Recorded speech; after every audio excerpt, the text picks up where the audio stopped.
Hello guys, আসসালামু আলাইকুম। সবাই কেমন আছেন? আজ এসেছি শহরের কোলাহল থেকে একটু দূরে, পূর্বাঞ্চলের বরুলিয়ায়। এখানে হাঁসের মাংস ও পিঠার দোকান যেন স্বাদের এক শান্ত ঠিকানা।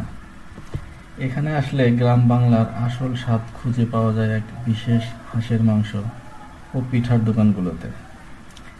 এখানকার হাঁসের মাংস রান্না হয় একদম দেশীয় স্টাইলে।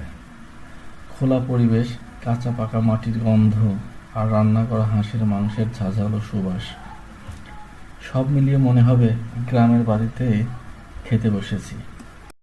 হাঁসের মাংসের পাশাপাশি এখানে পাওয়া যায় নানা রকম গ্রাম বাংলার পিঠা, চিতই পিঠা, ভাপা পিঠা, পাটিসাপটা পিঠা কিংবা মৌসুমী বিশেষ পিঠা।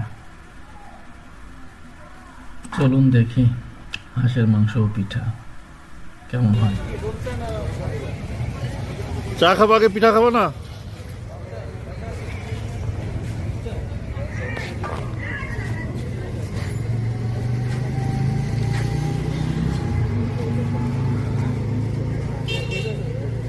চলো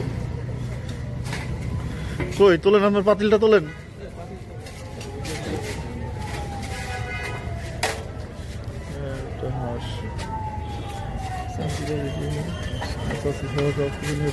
এই দোকানটা কুষ্টিয়া হাঁসের কড়াই নামে পরিচিত। এখানে হাঁসের মাংস এবং নানা রকমের পিঠা পাওয়া যায়।